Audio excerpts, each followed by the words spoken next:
আসসালামু আলাইকুম। English grammar slide সিরিজের আজকের topic positive verbs. Positive verbs হলো কাউকে দিয়ে কোনো কিছু করানো। আমরা কিছু উদাহরণ দেখলে ক্লিয়ার হয়ে যাব বিষয়টা। ওকে? যেমন আমি যদি নিজে কোনো কিছু দেখি তাহলে আমরা বলতে পারবো সি, কিন্তু আমি কাউকে কোনো কিছু দেখাই সেক্ষেত্রে আমি বলতে পারবো শো। ওকে? আমি নিজে খাই এটিকে ইট বললেও আমি কাউকে খাওয়াই সেটিকে আমরা বলবো ফিড বা অফার। আর আরেকটা বিষয়, আমি নিজে শিখি তখন সেটি আমরা ইউজ করব লার্ন। আর আ হ্যাঁ, আর যদি আমি কাউকে শেখাই তাহলে আমি সেটি ইউজ করব টিচ। তাহলে আমরা একটা বিষয় বুঝতে পারছি যে আ সি এর পজিটিভ ভার্ব হচ্ছে শো। তার মানে হচ্ছে সি আমি দেখি এবং আমি কাউকে দেখাই সেটি হচ্ছে শো। আর ইট আমি খাই কিন্তু আই ফিড আমি খাওয়াই। আম লার্ন আমি শিখি কিন্তু টিচ আমি শেখাই। ক্লিয়ার? অর্থাৎ কাউকে দিয়ে কোনো কিছু করালে আ করাইতে যে ভার্বটা ইউজ করতে হয় সেটিকে মূলত আমরা পজিটিভ ভার্ব বলবো। এই পজিটিভ ভার্বের বাংলা হচ্ছে প্রযোজক ক্রিয়া। আমরা সকলেই আ একটা বাক্যের সাথে পরিচিত, মা শিশুকে চাঁদ দেখায়। এই যে মা শিশুকে যে চাঁদ দেখায় এটাই মূলত পজিটিভ ভার্ব। ওকে? বা প্রযোজক ক্রিয়া। ক্লিয়ার? তাহলে আমরা আম মেইন পয়েন্টে চলে আসি। ওকে? হ্যাঁ।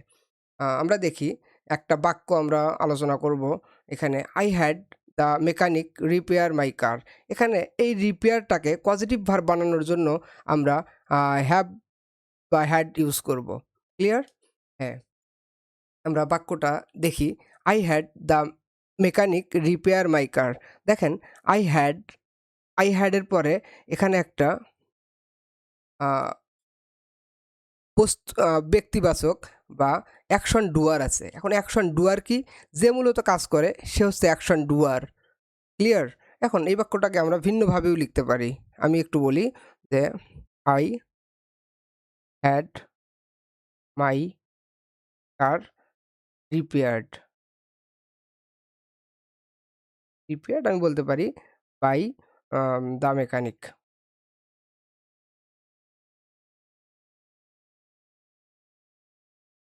ওকে? আমি বললাম I had my car repaired by the mechanic. এখানে দেখেন এই যে মাই কার আর হচ্ছে দ্য মেকানিক। এখানে এটাই মূলত বোঝার বিষয় যে দ্য মেকানিক ইনি হচ্ছে অ্যাকশন ডুয়ার, অর্থাৎ ইনি কাজটা করছে। আর মাই কার অর্থাৎ কারের উপরে কাজ হইছে, এ কাজটা রিসিভ করছে। তাহলে একে আমরা বলবো অ্যাকশন রিসিভার। কি বলবো? Action receiver.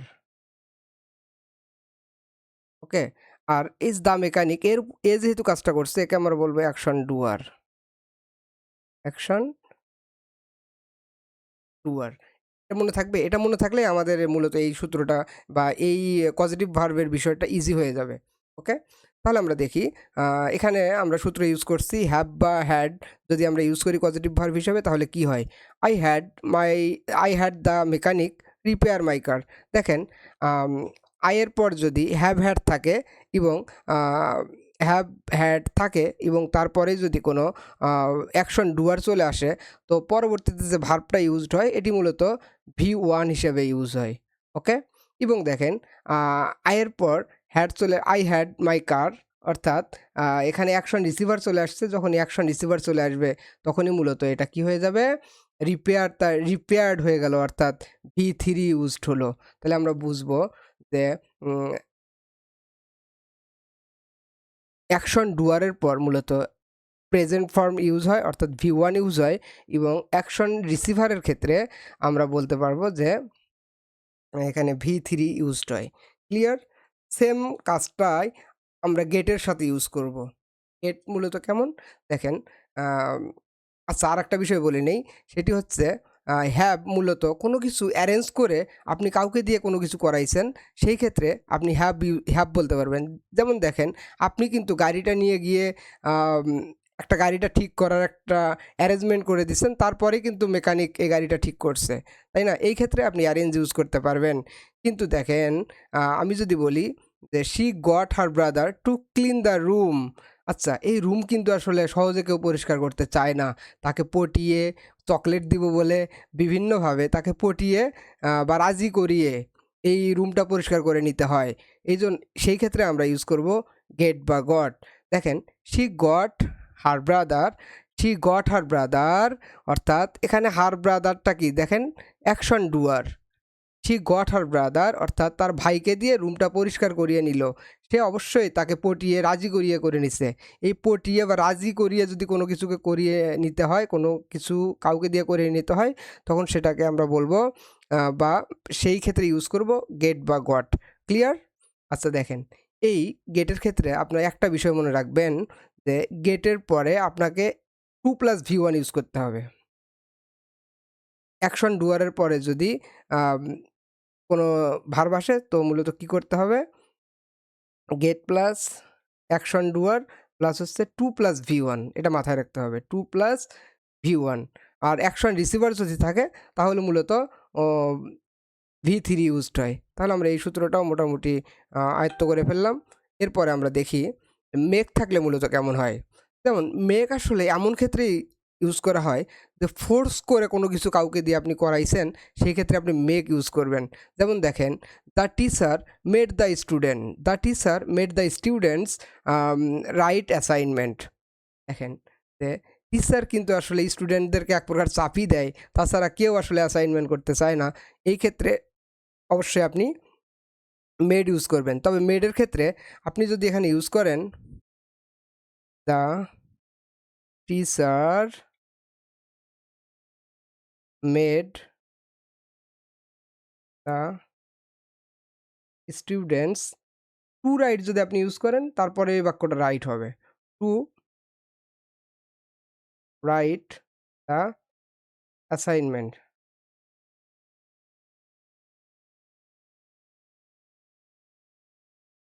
ওকে? তাহলে আমরা একটা বিষয় দেখলাম যে যদি মেড থাকে, মেডের পরে অ্যাকশন ডুয়ার থাকলে সেক্ষেত্রে টু রাইট বা রাইট আপনি ইউজ করতে পারবেন। কিন্তু গেটের পরে অবশ্যই আপনাকে 2+V1 ইউজ করতে হবে। কিন্তু মেকের পরে আপনি 2 অথবা শুধু V1, 2+V1 অথবা 2 আ স সরি আপনি 2+V1 ইউজ করতে পারবেন অথবা শুধু আ পা প্রেজেন্ট ফর্মটা ইউজ করতে পারবেন। ক্লিয়ার? হ্যাঁ। এরপরে আমরা আসি লেট। লেটটা আসলে কেমন? লেট কাউকে কোনো কিছুকে অনুমতি দেওয়া, এইরকম অর্থ দিলে আপনি লেট ইউজ করতে পারবেন। যেমন my parents let me go to picnic. আমার বাবা আমাকে কি করলো? আ পিকনিকে বা আমার বাবা-মা আমাকে পিকনিকে যাওয়ার অনুমতি দিল। এখন দেখেন লেটের পরে যে ভার্বটা চলে আসবে সে মূলত আ কি হবে? V1 ইউজ হবে। আমরা আরেকটা উদাহরণ দেখব লেট সম্পর্কে। Uh let him do the work. এই বাক্যটায় আমরা লেটের ব্যবহার একদম ক্লিয়ার হয়ে যাব। Okay? Let him do the work. যেমন দেখেন লেটের পরে এখানে অ্যাকশন ডুয়ার আছে, অ্যাকশন ডুয়ারের পরে V1 বসছে। কিন্তু যদি লেটের পরে এই দ্য ওয়ার্ক বা অ্যাকশন রিসিভার চলে আসে সেক্ষেত্রে কি হবে? Let the work let the work be done. তখন হয়ে যাবে বি ডান। বি ডান বাই হিম। এটা আমরা মনে রাখবো যে লেটের পরে যদি অ্যাকশন রিসিভার চলে আসে তখন B+V3 ইউজড হয়। ওকে? এখন আমরা সামারি হিসেবে দেখি যে হ্যাভ আমরা কখন ইউজ করব? হ্যাভ মূলত কোনো কিছুকে আপনি অ্যারেঞ্জ করে কাউকে দিয়ে কিছু করিয়ে নিছেন, তখন সেটাকে হ্যাভ ইউজ করবেন। গেট মানে আপনি কাউকে পটিয়ে রাজি করিয়ে কোনো কিছু করিয়ে নিছেন, তখন সেটি হবে গেট। এবং মেক আপনি তখনই ইউজ করতে পারবেন যখন আপনি কাউকে ফোর্স করে কোনো কিছু করে নিবেন। ওকে? আর লেট তো অবশ্যই কাউকে অ্যালাউ করছেন কোনো কিছুর জন্য বা কাউকে কিছু করতে দিছেন, এরকম অর্থ দিলে আপনি অবশ্যই লেট ইউজ করবেন। আশা করব যে পজিটিভ ভার্বের ইউজ মোটামুটি এইটুকুই এবং এইটুকু আয়ত্ত করতে পারলেই আপনার পজিটিভ ভার্ব নিয়ে কোনো সমস্যা থাকবে না। আম আমাদের পরবর্তী ক্লাস দেখার আমন্ত্রণ জানিয়ে আজকের ক্লাস শেষ করছি। আসসালামু আলাইকুম।